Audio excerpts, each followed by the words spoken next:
If greed created the collapse in the first place, right, how do you moderate greed? Right, if greed is the cause for all of the problems that we see in the world, how do you moderate greed?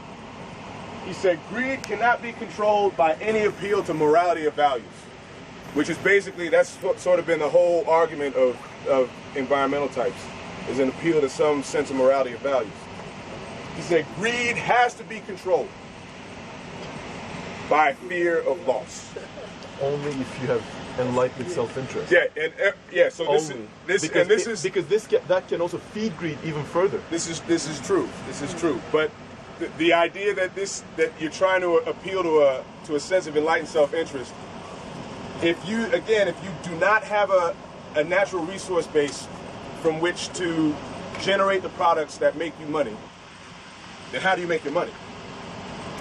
If that natural resource base is responsible for your ability to create wealth, if it's gone, how do you create wealth?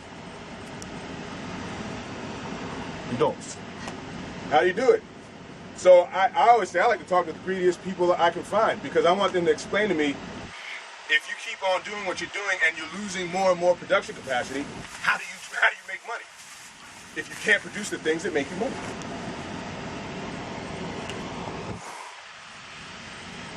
Peak soil, no joke. Civilization's foundation is eroding. This is an article by Lester Brown. This appeared on grist.org. It's a great website. Tom Philpott, again, he writes for the same website. The soil is bleeding. New research, synthetic nitrogen destroys soil carbon, undermines soil health. This is an article that summarizes a study, some studies that have been done at the University of Illinois, regarding the effect of synthetic fertilizer on agricultural land. Actually, this work is based on the work of Sir Albert Howard, and they repeated his findings. And Albert Howard had come upon the same findings in the 20s or 30s, and they just sort of filled in some holes, I guess, or just augmented his findings. So that's a really great article if you get a chance to look it up. Great quotes from Robert Shapiro, CEO of Monsanto. The commercial industrial technologies that are in use in agriculture today to feed the world are not inherently sustainable. Wow, thanks, Rob. Thank you.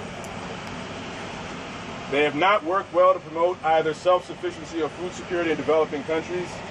Feeding the world sustainably is out of the question with current agricultural practice. Right, and this is the last quote. Loss of topsoil, of salinity of soil as a result of irrigation, and ultimate reliance on petrochemicals are obviously not renewable. That clearly isn't sustainable. Out of the mouth of the man himself. So let's get into GMO. Yeah, so let's get into GMO.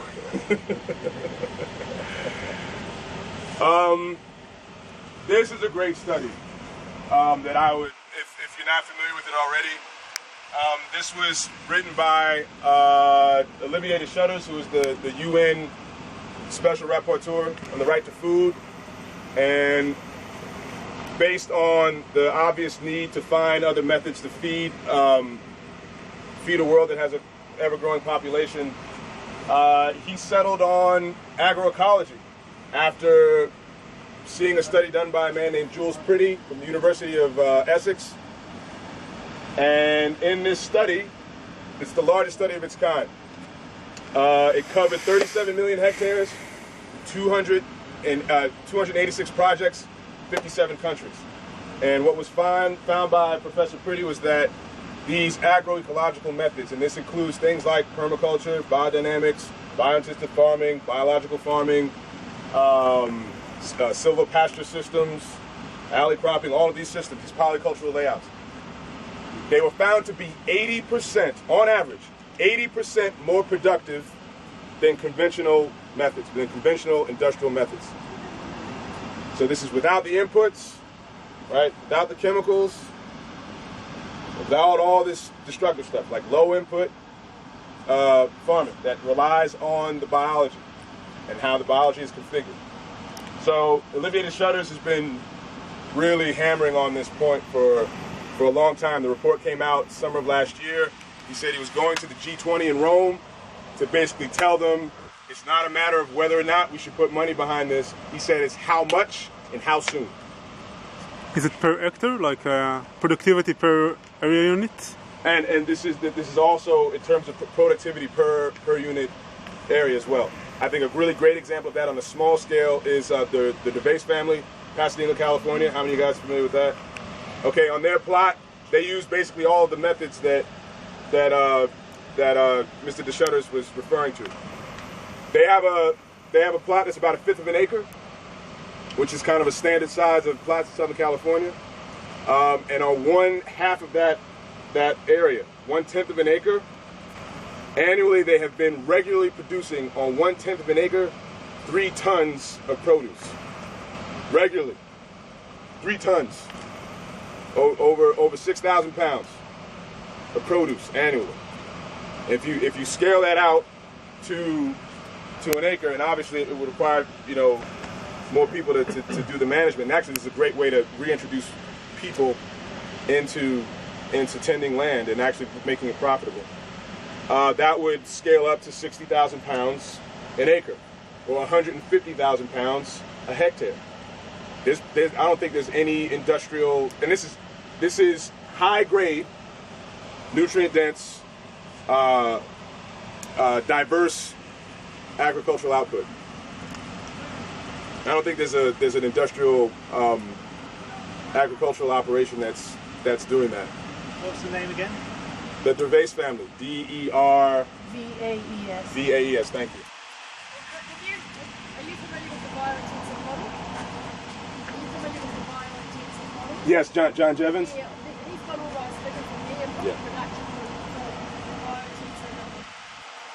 biointensive. So John Jevons material, yeah. And then actually he's quoted in terms of the ability to the soil building ability of those methods. I know he's quoted soil formation rates 60 times faster than kind of natural unmanaged soil formation. What did they do on the other half? They just left the other half? Yeah, I mean it's like the house occupies. Oh, okay. Yeah. But I mean it's they said actually from that production they make about $20,000 a year. That's $20,000 from 1/10 of an acre. After they eat. After they eat. So that's pretty good. That's not bad. And how this issue is impacting, again, it's radiating out into other spheres. Many news agencies have reported that a lot of the unrest that we've seen in the Middle East and North Africa has actually been due to spike in food prices. In 2008, there was again unrest due to the spike in food prices, most notably wheat. There was a great article in Harper's Magazine by a guy named Frederick Kaufman, who the article is called "The Food Bubble," and he said that that food spike, that price spike, was largely due to speculation. And speculation by, again, the usual suspects, AIG, Goldman Sachs, all these hedge fund outfits. Because, again, because the whole stock situation got squirrely, they started putting their money into commodities, food futures. They put a lot of money into buying wheat futures, took a lot of wheat off of the market, waited for the price to go up. And then the moment the price got to where they felt like they could make a pretty good take, they let the wheat go. So a lot of people were trying to figure out what's up with the high price of grain. And they thought it was due to some shortage in production. He said that 2008 was a bumper crop year. It was actually said the highest level of production for red spring wheat that's been recorded. So that wasn't a production problem. Right, that had to do with, again, this kind of financial shenanigans on how to make, again, a quick buck. Global food prices hit record high in February. This is earlier this year. The world is one poor harvest away from chaos. Another Lester Brown piece. And then Lester Brown's with the Earth Policy Institute, if you're not familiar with them. Being that we're in Jordan, this is critical. unnamed Arab official of an unnamed Arab country, I believe, said that the Arab world needs to invest $144 billion in the next decade to meet food demand, given the growing population in this part of the world. $144 billion in the next decade. How are you going to do it? And this is the question that I'm still trying to figure out how it's going to be answered. There are a lot of agribusiness folks that are clamoring for this money. The interesting thing as well, this is predicated on, they've got this number from calculations using the conventional model. So what could we do to meet that need on, let's say, a third of that? We could probably do it, right? Right, absolutely. But the thing is, given what they know is going to be a growing problem, all they're doing is just spending an incredible amount of money buying land in somewhere else. Just buying a lot of land. A lot of the land's being bought up in Africa. And you know, the problem is if they use the same types of production techniques, the same production methods, the same thinking to try to deal with this problem, it's only a matter of time before they run through that land and they go somewhere else. It's inevitable. It's only a matter of time. African land grab, not a cure to Arab food concerns. Right? That's not the answer. Right? So what do? You know, that was an article that appeared in Reuters last spring. Howard Buffett, Warren Buffett's son, right? He says that Africa needs a soil revolution, right? A brown revolution, not another green one, a brown revolution, right? To improve agriculture. So Howard's been advocating for soil-centered production techniques that not only is able to provide, again, nutrient-dense, high-quality food, but is also able to bring back a lot of these areas that are now no longer productive, these dead areas. So you get this twofold or multifold benefit from using just strategically smart techniques. The new geopolitics of food. This is an article in Foreign Policy. And this is really a great graphic from UNEP. Just trying to illustrate the multifaceted nature of agriculture in particular, but really what we're talking about is the management of land, right? The management of natural capital, because it impacts any and every possible sphere you can imagine of human existence, right? This is why we're able to survive, right? We have, from the environmental standpoint, food production encompasses, again, valuation of environmental services, right? Because we're talking about the functional worth of landscape. Cultivation and commercialization of traditional foods, recognition of traditional and diversified land use, right? The character of this particular endeavor is going to be different depending on where you are in the world. And again, that's part and parcel of this intelligent approach to natural capital asset management. It is going to be very contextual, very location specific, very culture specific. But it has to focus on what is best for land, right? Land is the product. So, in closing, there's a great quote from Chris Hedges, who's been an American right. Yes. No, Ethan. But you have to talk after I read it. You have to. Okay. He wrote a great article in July last year called "Calling All Future Eaters," and I think this is a pretty good summary of the mismanagement that we've seen throughout most of the 20th century. But I think also, not wanting to end it there, we also have to look at the tremendous opportunity that's presented. If we can show that the business case for what it is that we're all advocating for is really the strength of what it is we have to offer. It really is. And he says, in the past, when civilizations went belly up through greed, mismanagement, and the exhaustion of natural resources, human beings migrated somewhere else to pillage anew. But this time, the game is over. There is nowhere else to go. The industrialized nations spent the last century seizing half the planet and dominating most of the other half.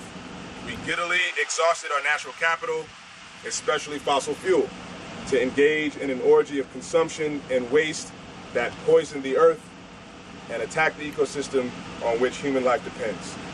It was quite a party if you were a member of the industrialized elite. But you have to admit, it was pretty stupid. And I think on that note, I think we have a tremendous responsibility to due diligence, to take the time to make this argument, and not to demonize the people that have been undertaking this, because I think largely it's been done out of ignorance. And I think there are one of three possibilities, within that regard. Either you're doing things out of ignorance, or not doing things out of ignorance, incompetence, or criminal negligence.